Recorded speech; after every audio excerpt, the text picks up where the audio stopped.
Huh?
Get up, time is barely on our side, and on we'll go.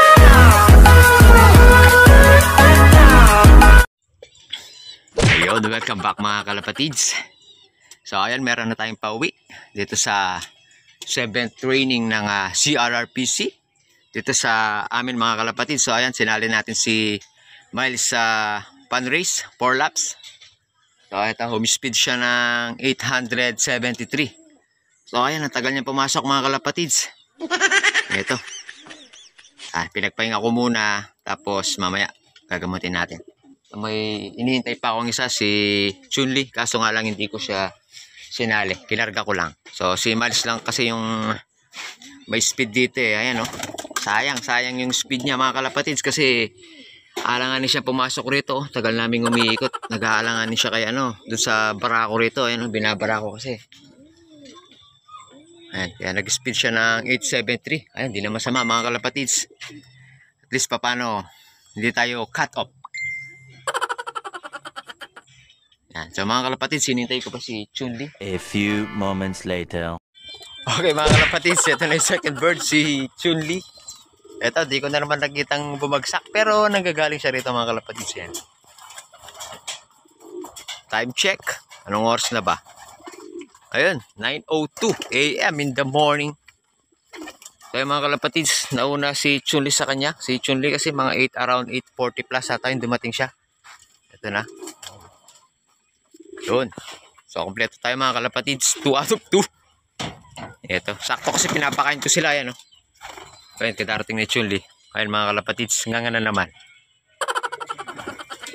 So ayun, okay, sabayin na natin pakainin. Pero mamaya pa sila iinom mga kalapatids. Ayan, pahingin muna siya. Ayan. Si Chunli, ay si Miles, ayun na, kumakain na. Ito siya mga kalapatids. Hindi niya mauna si hindi niya mauna si Miles. Ayun siya mga kalapatids. Pwede ito, tag team. Halos lang mga kalapatids magkasunod lang.